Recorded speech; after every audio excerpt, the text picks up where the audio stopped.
Usually, our Holy Week would either be on the month of March or April. For this year, we observe Holy Week on the month of April. And as we join the world, at least the Christian world, in celebrating Holy Week, we would also want to consider this very, very important topic. We would want to know who Jesus is. We would want to answer the question, who is Jesus? And so I invite you to please open your Bibles to Hebrews chapter 1, but we will not read that anymore. Rather, we would be looking and reading together one verse from chapter 3 of Hebrews. Hebrews chapter 3 and verse 1.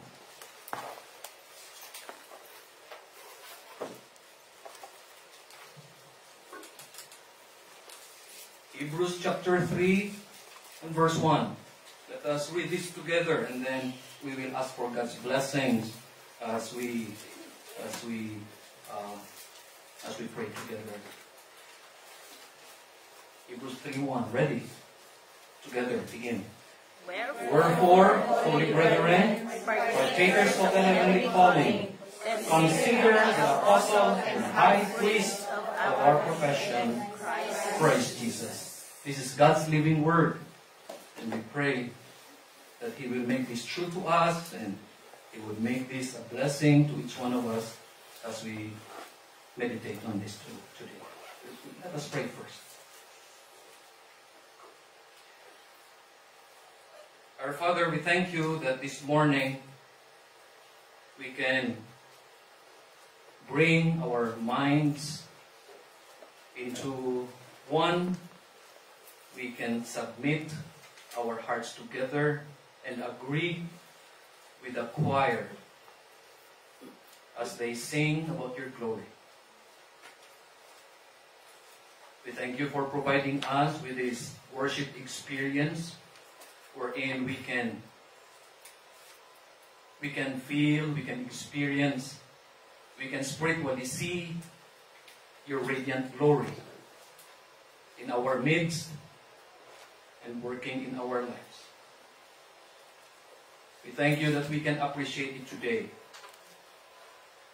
We seldom do it, even though as we look around us, nature which you have created is constantly crying, shouting, announcing about your glory. We thank you that this morning we can be in awe and appreciate how awesome you are, how great you are, how clear your glory is.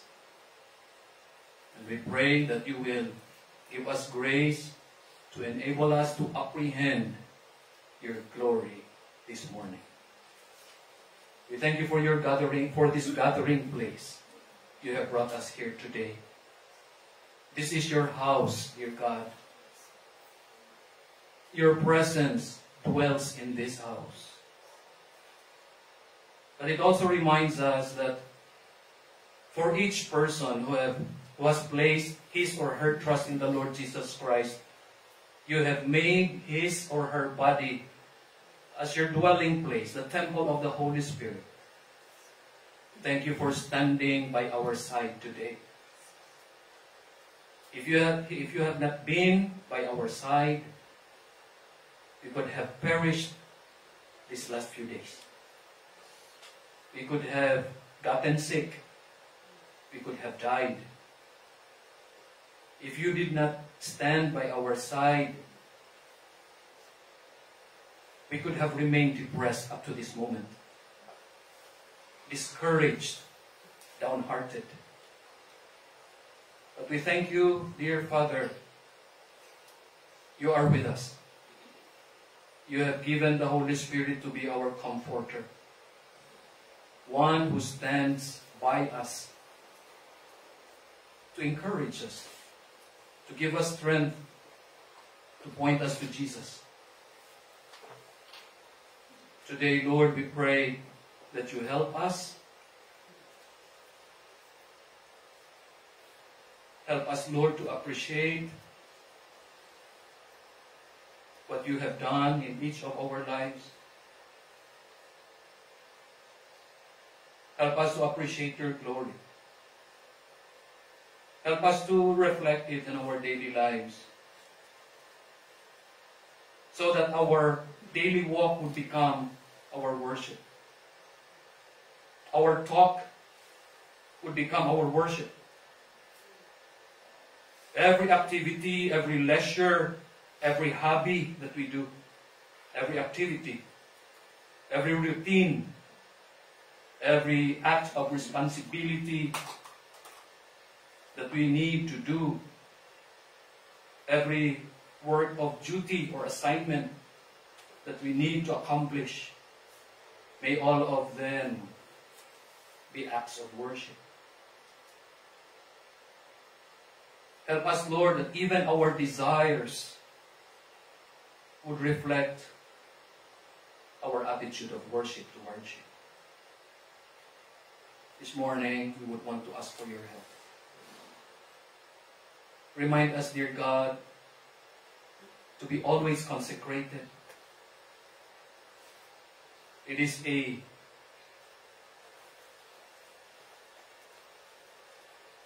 a work that you do in our lives. It is also a personal responsibility that we need to do to ourselves. Help us, dear God, to be consecrated always. Our minds, our hearts, our mouths, our hands, our feet, our entire being. Help us to be consecrated. Spare us from carnality, dear Father. Help us, Lord, to be constantly aware that you have called us to one purpose: to honor you, to glorify you in our daily lives. Father, this morning we remember to pray for the different conferences that will be held this month and next month. For the Holy Week, various regional fellowships will be gathering for their annual conferences in Luzon, Visayas, Mindanao. We pray, Lord, that as churches would come together, you will bless the gathering with your presence. May you bless their time with your word as speakers and lecturers would do their teaching and preaching ministry. Pray that you will prepare hearts and minds. We pray for decisions of commitment and dedication. We pray that you will bless these gatherings. We also pray for the biennial conference next month. We pray for the final preparations, especially by Puerto Princesa Baptist Church, the host pastor, the host church. We pray that you will provide for the needs. We ask for good weather. We ask for safe travel for all of those who would attend from all over the Philippines and from some parts of the world. We pray for our speakers. Pray that you will empower them as they preach your word. Pray that your people will again realize the biblical way, the right way of serving, of doing ministry, of reaching out to the world. We pray that you will bless these gatherings, dear Father. This morning, we would also want to pray for your continued healing upon some of our brethren or family members. We pray, Lord, that you will extend your healing hand and strengthen them again. We pray for the employer of Ate Marisa, Lord, we ask that your will be done. We pray, Lord, that you give strength to Ate and to Sister Jana as they continue to take care of their Lola. We pray for grace, for more patience, strength during their sleepless nights. We pray for the granddaughter of Sister Rosalinda. February, we pray, Lord, continue, Lord, to heal her. We pray, Father, for different kinds of illnesses or sicknesses that we may experience right now. We believe you are our healer. May you reach out your hand and touch us, Lord. We know that healing can reach even to our souls. And so we pray that you would make our souls healthy this morning.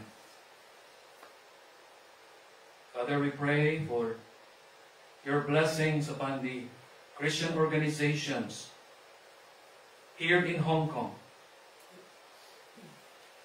Equip each organization, Lord, as they do the work of the ministry of reaching out to the people of Hong Kong.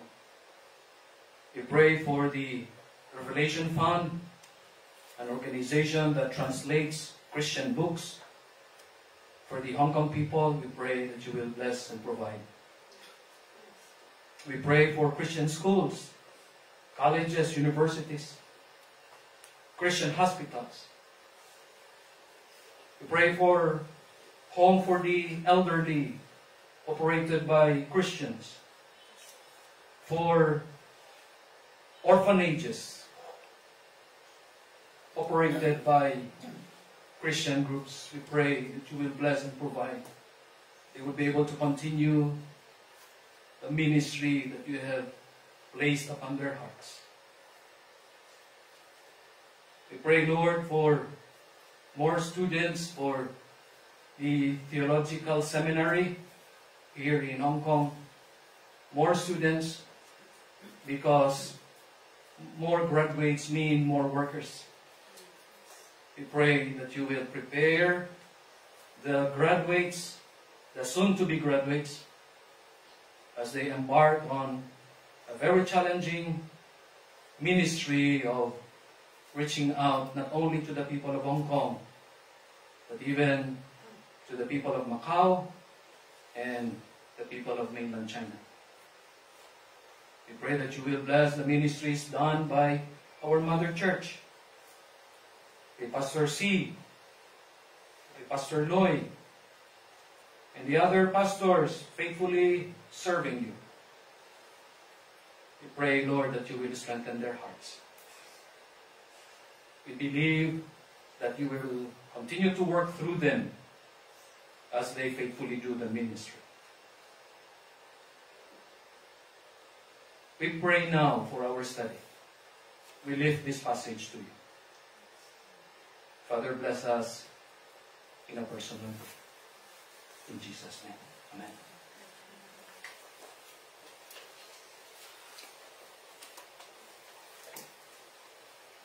If there is one topic that is frequently and sometimes heatedly debated on, it is the topic about the deity of Christ.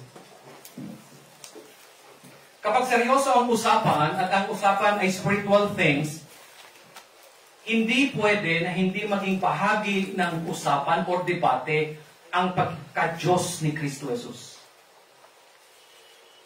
When I was still in my junior years, we had a young people sa church doon sa Bicol.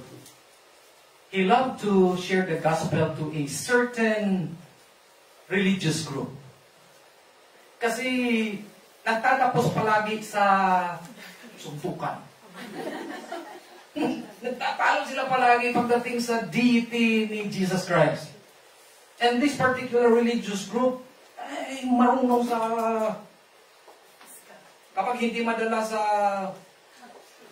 discussion na tatapos sa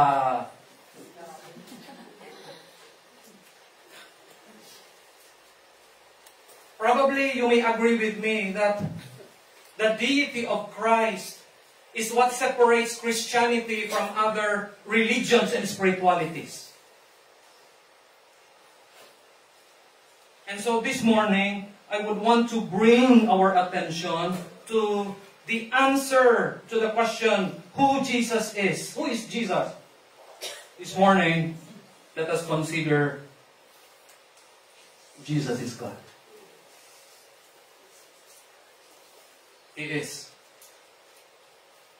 And looking at Hebrews chapter 1, I hope your Bible is still open to that.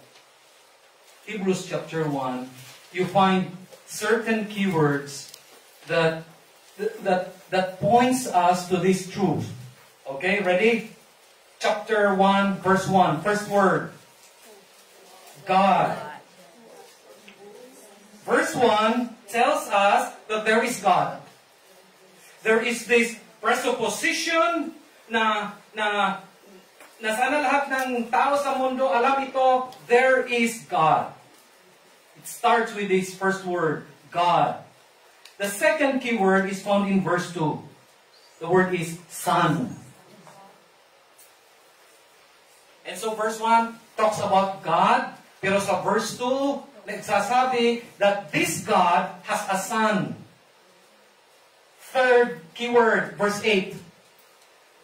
This Son is called God. Look at verse 8. But unto the Son he saith, Thy throne, O God, is forever and ever. I want to bring your attention to those three key words. There is God, verse 1. Verse 2, this God has a Son. And in verse 8, this Son is called God. Kaya, Jesus is God. Jesus is God. Now, the background of the book of Hebrews was that the author was very concerned about the spiritual condition of the Hebrew Christians. By the way, the book of Hebrews was addressed to Hebrew or Jewish believers. And the author was so concerned about their spiritual condition. If we would read the entire book of Hebrews, we would discover that these Hebrew Christians began to drift away from Christianity. I'll give you some verses to prove that. Open your Bibles to chapter 10. Hebrew Christians were already drifting. What was the reason? Afflictions.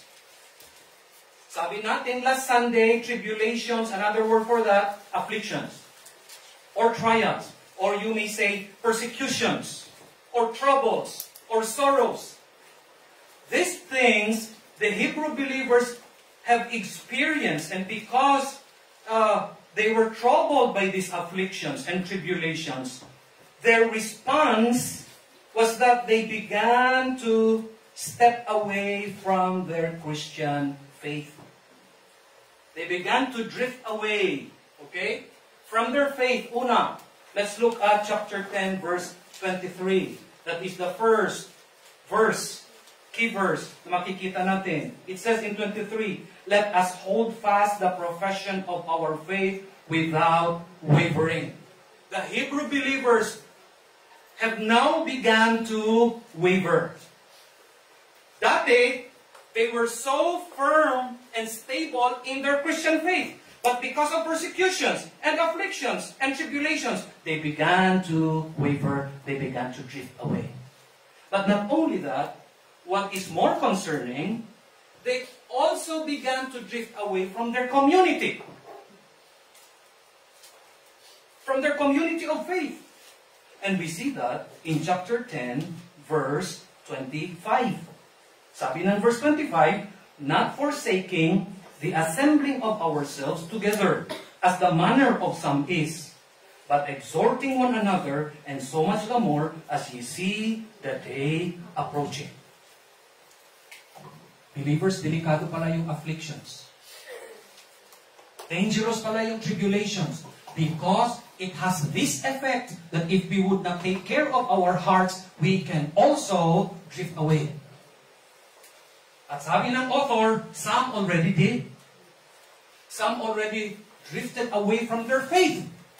Dati, nagpapakilala sila, Christian sila. Dati, very clear yung kanilang Christian testimony. Dati, very vivid yung kanilang Christian witness. Now, wala na. Ayaw na magpakilala ng Christian. Saan ka dati? Doon ako dati sa tinhaw. Saan ka na ngayon? Wala na. Ano yung mo? Baptist. Dati. May dati. Ang emphasis sa word na dati. Ngayon, hindi na. Not only that, from the community of believers, they began to drift away. Dati makikita mo sa pagtitipon. Ngayon, wala na. It happened then. It still happens now. That is why relevant ito na pag-aaral kasi it encourages us to hold on to our profession or confession of faith. It reminds us to be closer to our community of faith. To not drift away from our Christian faith. What is the reason for that? The reason for all of this is a low view of the Lord Jesus Christ. The Hebrew Christians began to underestimate the Lord Jesus Christ.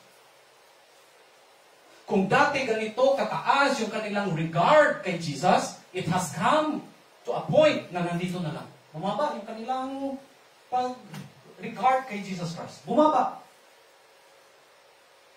Dati si Jesus lang, sasabihin nila, Jesus, you are my everything. Jesus, you are enough for me.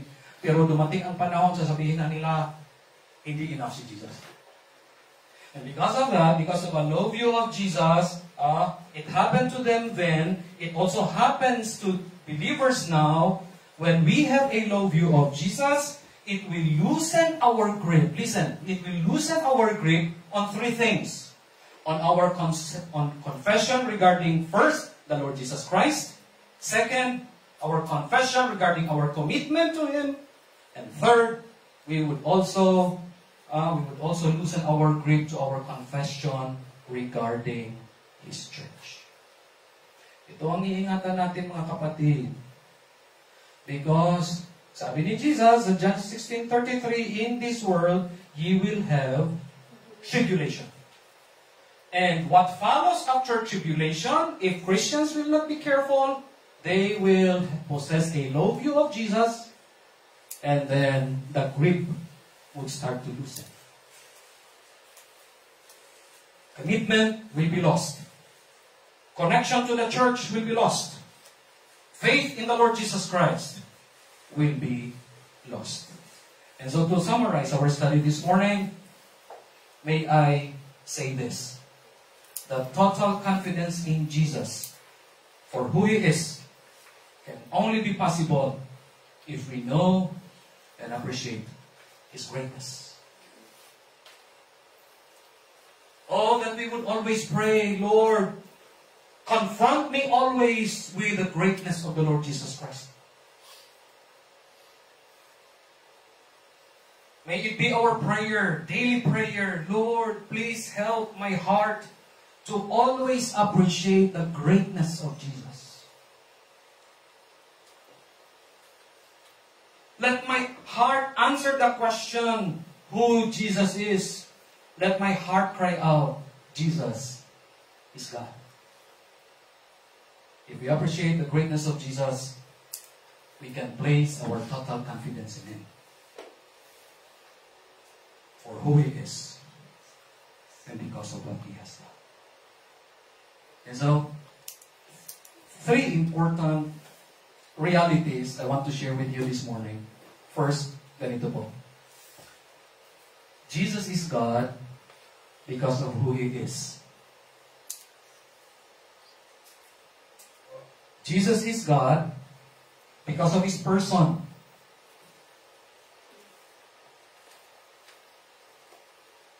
At dito, sa verses 1 to 8, makikita natin who Jesus is.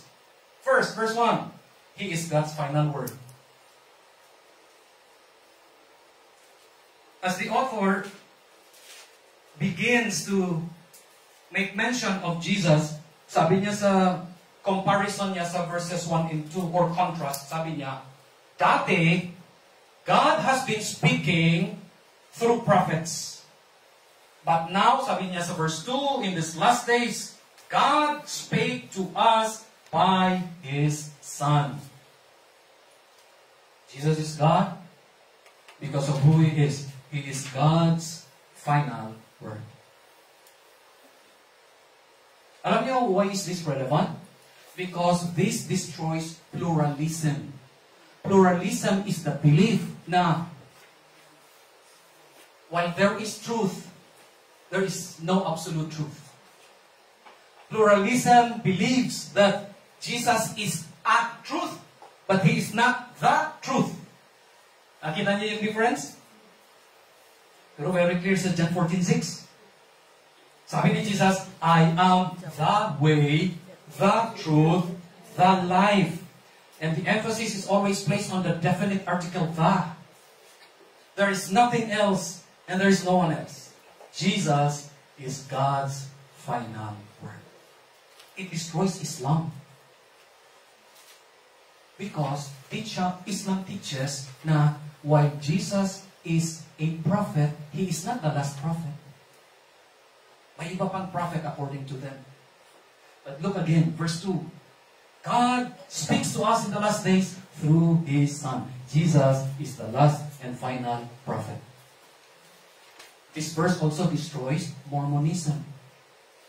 It refutes Mormonism.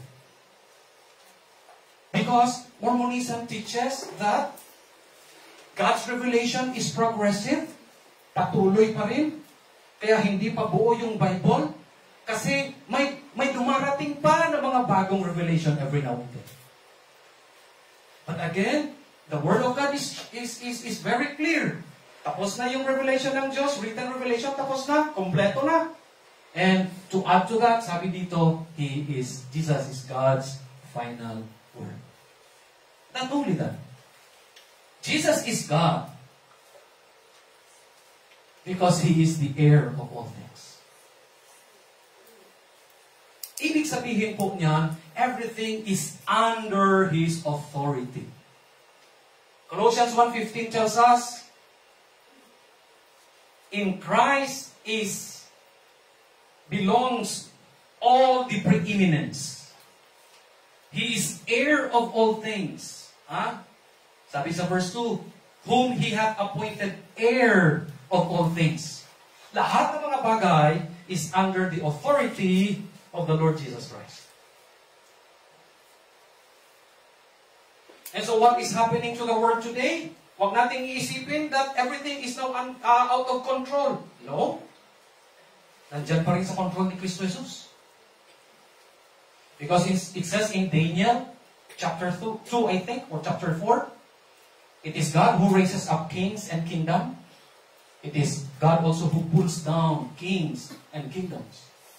Everything is under the authority of the Lord Jesus Christ. Not only that, sabi dyan, He is the radiance of God's glory. You cannot directly gaze at the sun. Mabubulag ka. But you can appreciate the sun by looking at its rays. Wala pang nakakita ng glory ng Diyos na nabuhay. But we can see God's glory through His Son, the Lord Jesus Christ. He is the radiance of God's glory. If you want to know the glory of God, we need to know His Son.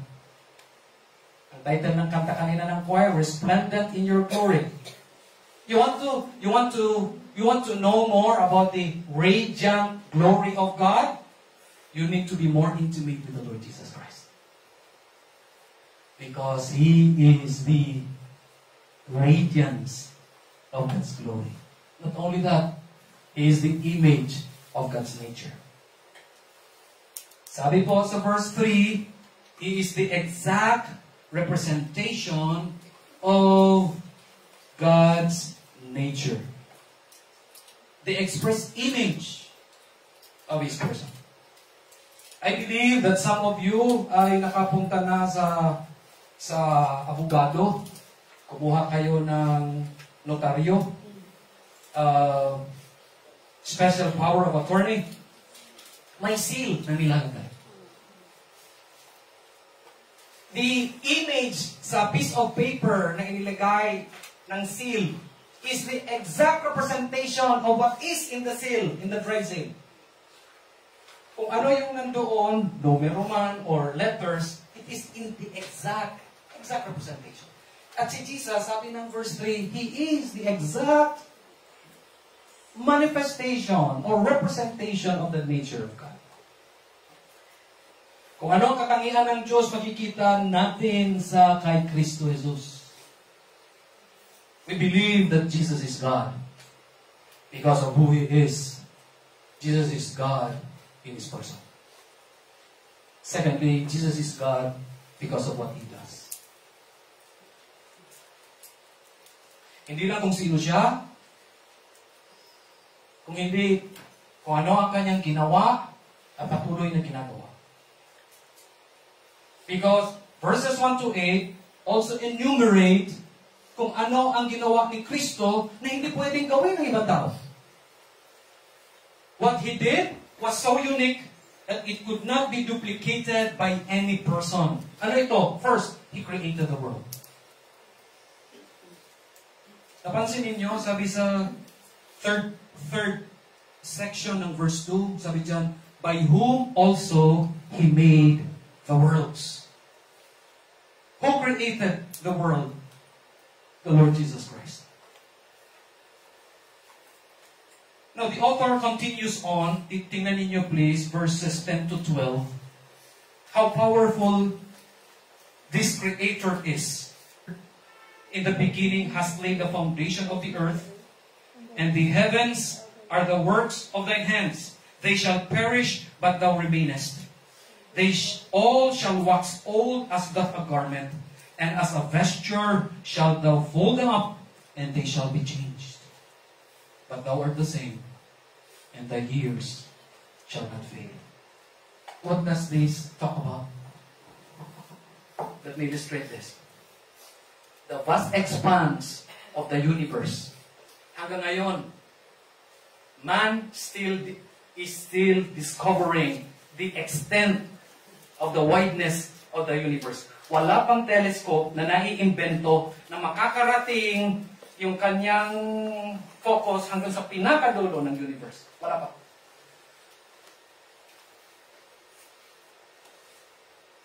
Jesus created everything. At alam niyo ano sabi niya sa verse 12? Someday, the universe, the space that Jesus has created, someday He will fold it. And He will recreate it. Because He promised a new heaven and a new earth. Walang tao na pwedeng gumawa niyan. Si Jesus lang. Why? Because He is God. He also upholds all things. Last part ng verse 3. And upholding, middle part ng verse 3, and upholding all things by the word of His power. Upholding all things. Ano itong all things na ito? Kasama pa rin yung world sa verse 2. Including ang tao, including yung time or history. The Lord Jesus Christ upholds everything.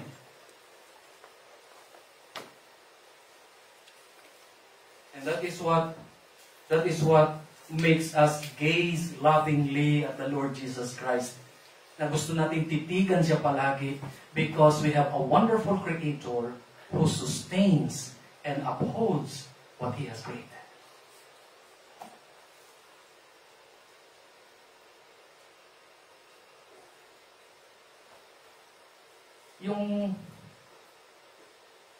Yung putik na buhok mo, hindi yan naging puti overnight. Na hindi pinayagan ng Diyos.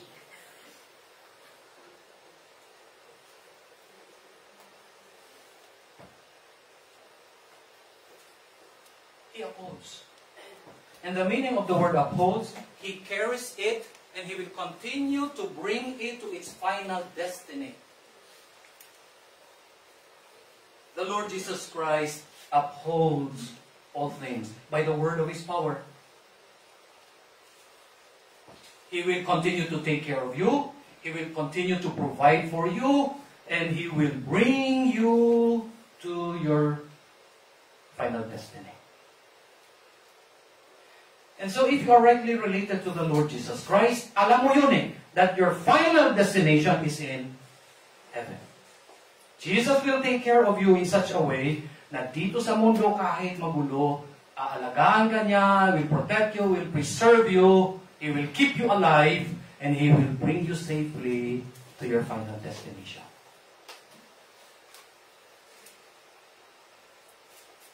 But not only that, siguro itong ikatatlo, itong pinakamatindi na work ni Jesus Christ. He completed the work of purification of sins, which could not be done by any person. Only the Lord Jesus Christ can do this. Last part ng verse 3, when He had by Himself purged our sins. Hindi niya kailangan ng tulong ng iba. When He had by Himself, siya lang. He purged our sins. Ano sabi sa last part? He sat down on the right hand of the Majesty on high. And what makes this beautiful, dearly beloved? Not only that Jesus cleansed and washed our sins, He also removed the guilt and the shame that our sin has brought us. Alam nyo, hindi natin ito hindi natin maubos, maisip. Pero nagtataka talaga tayo. Why is it that even though sin has promised pleasure, temporary pleasure, pero ang kapalit palagi ng kasalanan, shame.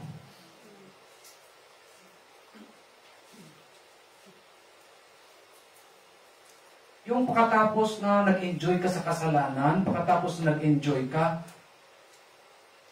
parang feeling mo diring-diri ka sa sarili mo. Shame. But listen to this. The Lord Jesus Christ, only He can do this. He completed the work of purification. Not only that He has washed our sins away, not only that He has cleansed us, He has also removed the guilt and the shame. So that we can stand before God with a clear conscience. Sabi sa chapter 3, with boldness, we can approach the throne of grace. May mga failures tayo, yes. May mga pagkakamali tayo. May mga mistakes tayo. May mga nagawa tayong kasalanan. And sometimes when we remember those things, na bumabalik yung shame, praise the Lord Jesus Christ for removing this shame and the guilt of our sins. Third, Jesus is God not only because of who He is. Jesus is God not only because of what He does, but Jesus is God because of the supreme authority that He possesses. At ipinakita niya ito, mga kapatid, mga kaibigan, in His superiority over angels. Jesus is better than angels.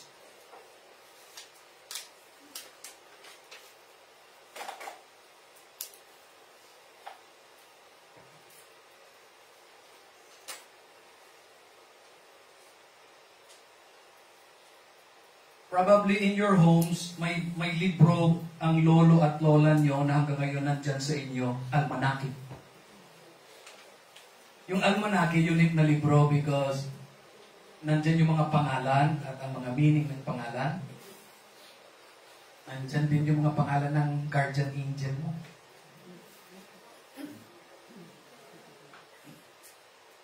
Pag ang lolo mo may almanake, tuturuan ka niya kung kaninong angel ka magpe-pray kasi siya daw yung guardian angel mo. Well, during this time, when the book of Hebrews was written, some of the Jews had the practice of praying to angels. So nakita nyo, hindi lumalayo yung practice nila, practice ng mga tao ngayon. Yung mga tao ngayon na nag-pray sa guardian angel.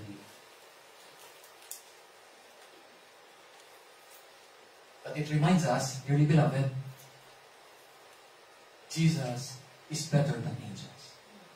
He is far superior than angels. Look at verses 4 to 7. Look, verse 4. Being made so much better than the angels, as he had by inheritance obtained a more excellent name than they. Wala nang iba pa na binigyan ng better, excellent na pangalan other than the Lord Jesus Christ. At ano yung pangalan na ibinigay sa Kanya? Look at verse 10. So wala natin sa verse 8. God. The Son is called God. Sa verse 10, the Son is called Lord. And the meaning of the word Lord there is Jehovah or Yahweh. Mga kapatid, listen to this because this is important. Hindi man siguro tayo nagpe-pray at sumasamba sa angels, but we can be guilty of underestimating the Lord Jesus Christ. Halos parehas lang yun. Hindi man ako nagpe-pray, hindi man ako nag-worship, hindi man ako nagsisindi ng kandila para sa any particular angel. But if I underestimate the Lord Jesus Christ in my life, halos parehas lang yun. And again, the author of Hebrews reminds the believers then, and as now, the Lord Jesus Christ is more authoritative, more powerful, better, more excellent than angels. Not only that, He is also over other thrones and authorities. Look at verse 8. But unto the Son He saith, Thy throne, O God, is forever and ever. We see here the eternality of Jesus, God's Son. He is eternal. We also see here the eternality of His throne. Thy throne, sabi dito, is forever and ever. Walang angel na maghahari forever and ever. Only the Lord Jesus Christ. And so, totoo talaga, sabi sa Daniel, Jesus brings down kings and kingdoms. He raises kings and kingdoms.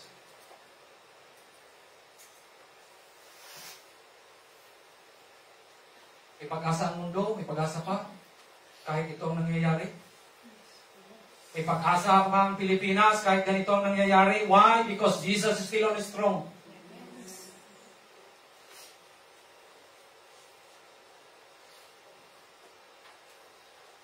Sana wag na nakawin ang ating tulog sa gabi.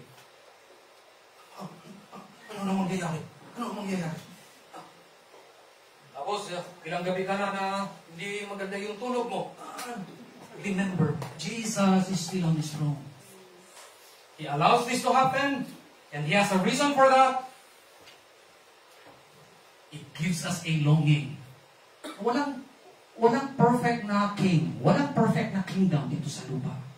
But it gives us a longing and this hope that someday we will see the King of Kings and the Lord of Lords rule with justice and goodness and faithfulness. Siya lang ang makakagawa niya.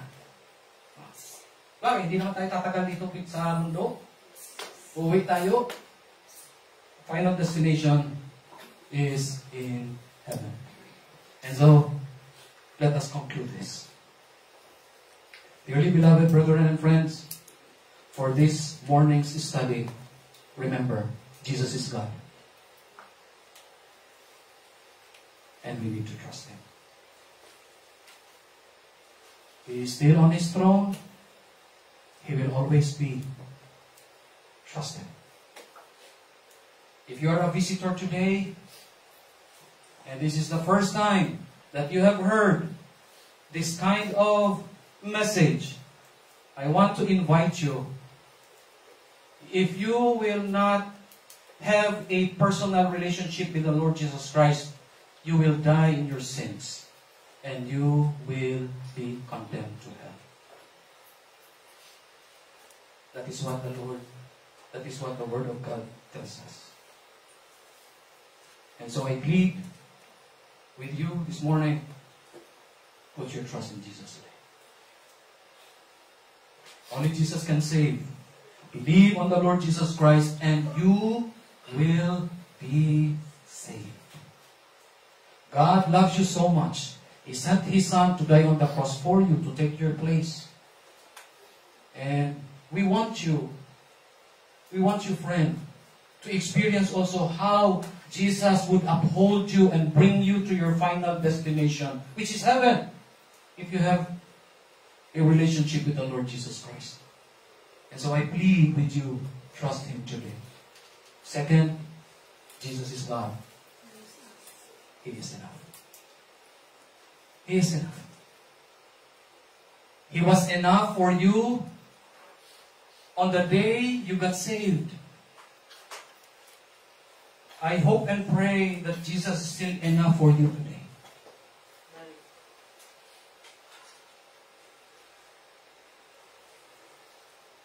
Because when trials and tribulations come, minsan, ang isip at puso natin, sinasabihan tayo, Jesus is not enough. Jesus is not enough to give me peace, so I need to get peace from this bottle of whiskey.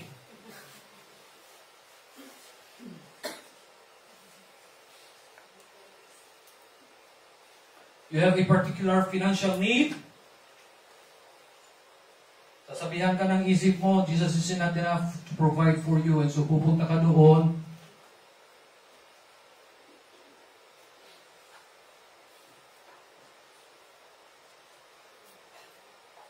Alam mo yung passport mo.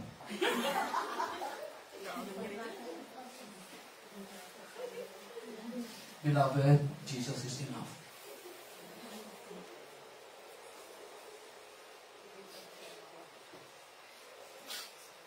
Or sometimes, in times of prosperity,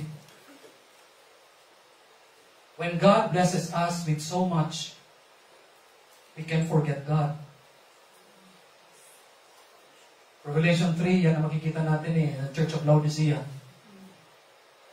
It has come to a point sa kanilang existence as a church. Sabi nila, mayaman kami, we don't need anything, and they forgot God.